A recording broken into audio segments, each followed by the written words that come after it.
Hello, family, and welcome back to the channel. So, family, I'm going to go through a couple of stories and some video, and basically, I have one video. I'd say one video.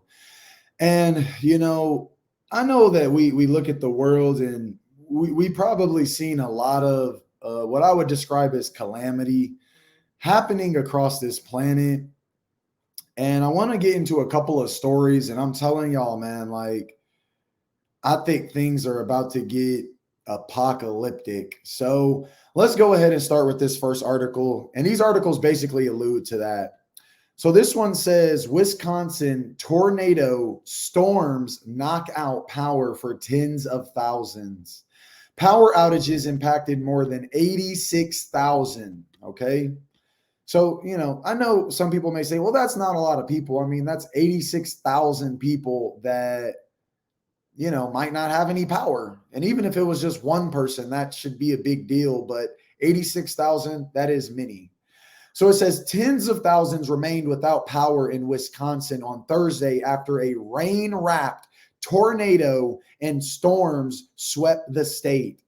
Outage tracker poweroutage.usa, which, let me go ahead and pull that up. We might get into that. Let's jump back into this. Showed more than 86.5 thousand customers were powerless in the state. The National Weather Service in La Crosse confirmed that a tornado was on the ground, sharing a Twitter photo of the twister. The office warned residents that the tornado was in Tomah and Juneau County and moving toward Mauston on Wednesday afternoon. So, I guess this is a guy here just trying to get into this particular county. But the point being is that, y'all, this is not good. I mean, it's just not good. We look at what we would reference as this economy, and it's just in shambles. To the point where I went to go, now, I mean, I don't really have issues financially, but I went to go look at like my power bill, and I was like, this is insanely excessive. I was like, there's no possible way I've used this much power. But nonetheless, I mean, the truth is they are increasing the price of everything from your power to the food to the gas. And I don't know if it's because of dwindling resources, but it definitely is not looking good for what is to come. So let's jump into this next article. 165,000 people in West Texas could be without water for days amid heat wave after main breaks. So it says Ector County declared a state of emergency as the city of Odessa potentially faces 48 hours of no water. And I'll be honest, when it comes to anything with the government, you can expect more. You know what I'm saying? They said 48 hours. I don't know if any of y'all have ever been in like Texas, especially South Texas. Now I'm speaking specifically for South Texas. Yo, when it rains, it pours in South Texas. And what do I mean by that? I'm not literally meaning every time it rains, it pours a lot. The metaphor that I'm trying to get at is there's been times where I've traveled to Texas and it had just rained and literally the whole ground is flooded. Like the whole ground is flooded to the point where had it have just rained a little bit more, cars would have been flooded off the road. And the way Texas is structured, it's so flat and at what I would say is a slight decline into the ocean that when when water increases in Texas, it's very, very likely it could be underwater if there was like a major cataclysmic event. And I do mean majority of the state. Because one thing I noticed about Texas also is when you go to South Texas, you notice that the trees are really, really short. And that can only be because they've been underwater before. So again, y'all, we do have this state of emergency. Whether people in the scientific community are going to agree with that or not, I can just tell from a visual observation. Trees in the east side of America will be very tall because the east side of America hasn't really been underwater. But trees in South Texas, going near Mexico, oh yeah, you can tell like those trees haven't been growing for that long. And if they have been, they've been submerged in water. But just go look up, what happens when places like South Texas and places near water in Texas have like a hurricane. Oh yeah, we're talking about anything near that city can easily get submerged in water in no time. So it says a water main break in West Texas could leave the 165,000 residents in and around Odessa with little or no water for 48 hours. Officials said Tuesday, just as a heat wave grips the city. I recant. There's an imminent threat of severe danger, injury, or loss of life or property looming in the famed oil boom town because of a main water line failure. According to a declaration of disaster. Hold up, y'all.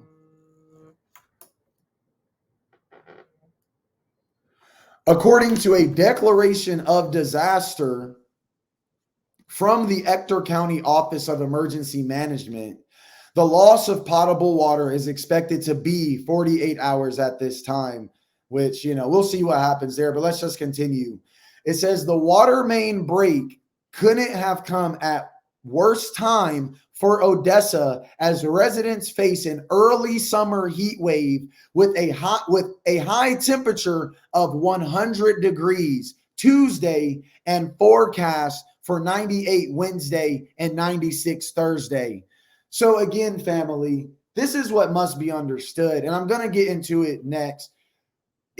Summer has not even started, and there are heat waves all across the world right now, from India to Mexico to the States. Okay? Technically, summer does not start until the summer solstice, and let's get into that. When does summer solstice begin? Let's get into it. So it says here the summer solstice begins June 21st, right? Now, let me show you something. This is where it starts to get real crazy. So we looked at, obviously people are losing their ability to get water from their. This is why I tell people, stop trying to buy storable foods. If you don't have it, then definitely go ahead and get it. But you need to get storable water. What is the worth of first of all, what is the worth of food if you can't even drink water? It just don't make no sense. You need storable water. So everybody's been going crazy over storable foods when the truth is you needed storable water the whole time. The whole time. As if, what is it telling you? They're not going to be able to supply you with water in the effects of a disaster. Come on, y'all. We got to wake up, man. These are the last days. Wake up. Now, let's get into this. So this is what we would reference, this is the National Weather Service. And the National Weather Service, let's get into this, y'all. I'm telling y'all, when I say like heat waves, let's get into this. So let's go look this up right here. This is for excessive heat watch. Okay. Now, this is one thing I started to notice about, the National Weather Service. And, if you take note, what do you notice? They're not showing any of the temperatures. Why? We got to ask ourselves, why? Let's go over here. Pink is supposed to, we'll see when we get over there. Look at that. All right. Pink is red flag warning. So I'm seeing some excessive heat warnings and high wind warnings. Okay. Now, why is this important, especially in areas like this? Because when you have high wind with just a little bit of heat, you basically fires can be set in the wild. Okay. Natural fires. Not only that, when you have high wind, you get blowing dust and debris. What does that lead to? As we can see in this diagram, power outages, dangerous crosswinds. That means the air, and I recant, the air is blowing so hard, it will flip your car over. It'll probably blow your roof off. All right. Now, let's continue. That's just one region. Let's head up here. Look, this literally looks like a burning, just the image looks like burning hell right here. Okay. What are they saying? Heat exhaustion, heat stroke is happening. Hot temperatures Friday and Saturday. Yeah, I bet. Again, what do we got here? Come on. Are y'all like gonna give me the actual weather? What is the point of the National Weather Service if you're not even gonna give me the heat rating? This is the problem with governments of this earth. They are maniacal. And look at that. They're like, nah, we're not even going to process the, we're not even going to process it. Yeah, I know why. Because I'm telling y'all, there's going to be blistering heat. Summer hasn't even started yet. And y'all saw the little icons they had. So let's see what we can get over here. 97 degrees Fahrenheit. Okay, now where is this? Let's go find, I guess let's do Mount Verizon. Mount Verizon weather. They won't even have it. Okay, this is better. Okay, so look at this. This is Southern Illinois, right? A few clouds, right? 97 degrees. Summer hasn't even started yet. We're still in spring. 97 degrees Fahrenheit. What else do we got? The heat index, which let's go look up what heat index means because I don't want to give you all false information.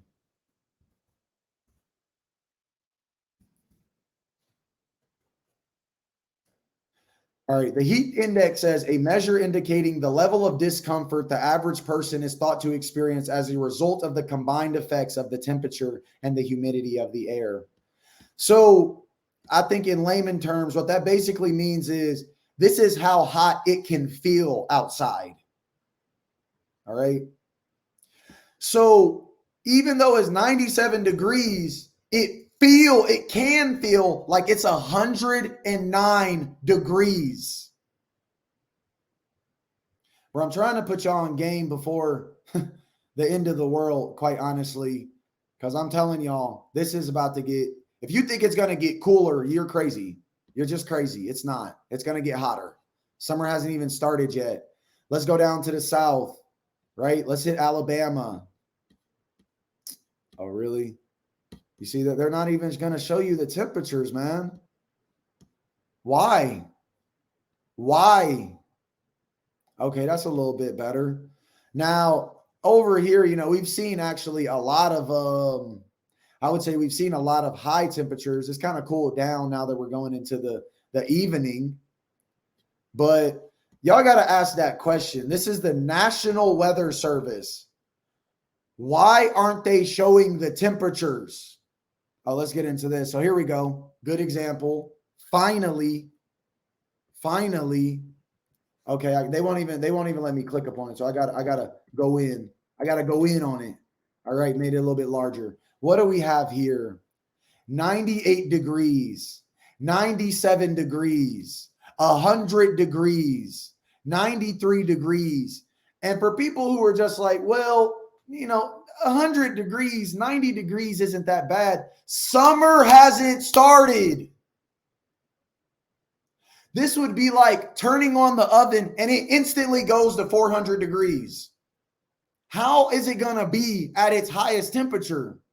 So what I'm really saying is, as they're showing you with heat exhaustion and heat stroke, what does it cause? Dizziness, thirst, heavy sweating, nausea, weakness, confusion, dizziness, becomes unconscious. You better not become unconscious in this heat. Well, that thing could take you out the game. You fall down up on the sidewalk. y'all, people gonna have to learn to walk with umbrellas outside. And I would not recommend you put on sunscreen because it is full of poisons and chemicals that can cause cancer. Now let's get into the wrap up on this. All right. Let's get into the wrap up. Where we at? Where we at? Bring it out. Bring it out. Bring it out. Bring it out. Bring it out. All right. So I'm not going to show you all this video. I'm going to put the link in the description, but I'm going to just, go through the images up on the video. So this is documenting geological disasters all across the earth, basically in the last couple of weeks. So look at this. Let's start here. Okay. Massive forest fire in Greece. Flooding in Belgium. Hail in Italy. Flooding in Colombia. Volcano eruption in the Philippines. Oh, y'all thought I was playing around. Flooding in France. Storm and hail in Switzerland. Storm in Germany. Storm in Italy. Flooding in Turkey. Mud flow in Switzerland. Terrible storm in Bulgaria. Flooding in Colombia. Flooding in Mexico. Flooding in Turkey. Hailstorm in Switzerland. Heavy downpour with wind in Venezuela. Mud volcano activity in Indonesia.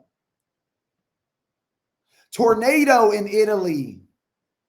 Strong flood in Mexico. Storm in Russia.